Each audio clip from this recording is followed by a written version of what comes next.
I was brought up in a Christian home. My parents they did Sunday school when I was still in nappies, and I was just brought up. I knew what Christianity meant, and I became a Christian at a very early age, about 9 or so, but I never really appreciated Christianity and what it could do to your life.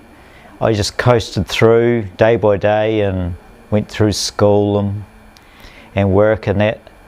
And then about 3 years ago, I got invited to come to a PK conference in Dunedin here, and it really impacted my life. I remember God seemed to mean so much more. The speakers just brought out how he could help us in our daily lives. And I went away, feeling on fire. And I thought, right, I can do this. And I went home, and for the first month, 2, 3, I was doing quite well. But then I started slipping back, and I couldn't keep it up.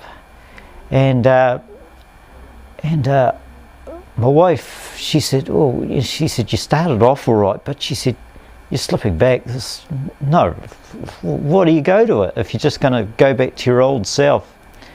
And I started thinking the same thing.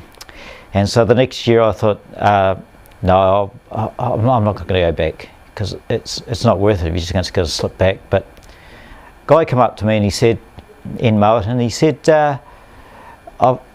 you going this year? And I said, no, I'll give it a miss this year. And he said, well, I've got a free ticket with your name on it.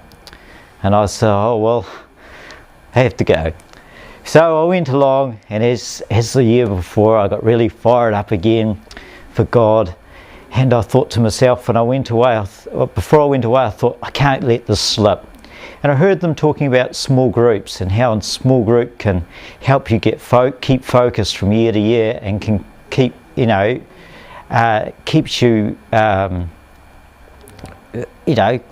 keep going on your Christian walk. And I thought, well, if I'm so I don't slip back, I've got to find a small men's group.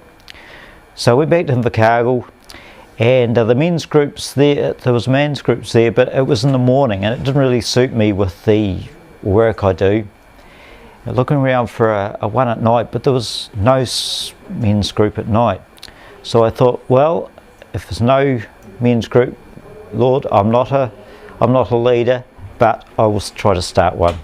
So I approached a couple of guys that I knew were looking for that sort of thing, and we started meeting on a regular basis.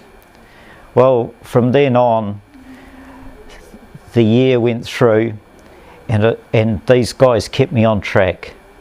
And the next Promise Keepers came up. My wife said, "You've got to go," she said. From 1 year to the next, she just said, "Yeah, it seemed to have you're more understanding, and that it's not me. When I see something, if I've done something wrong, or if usually I'll say, no, I'm right. I never admit that I've done something wrong. But from then on, I kind of thought, well, even if I haven't done something wrong, it's hard, but it's easier to say sorry than create an argument. And my wife saw that, and I really thank PK for what they've done, encouraged me to live the life I have, encouraged me to start a small group up to keep me going, and I really appreciate the encouragement that they give you.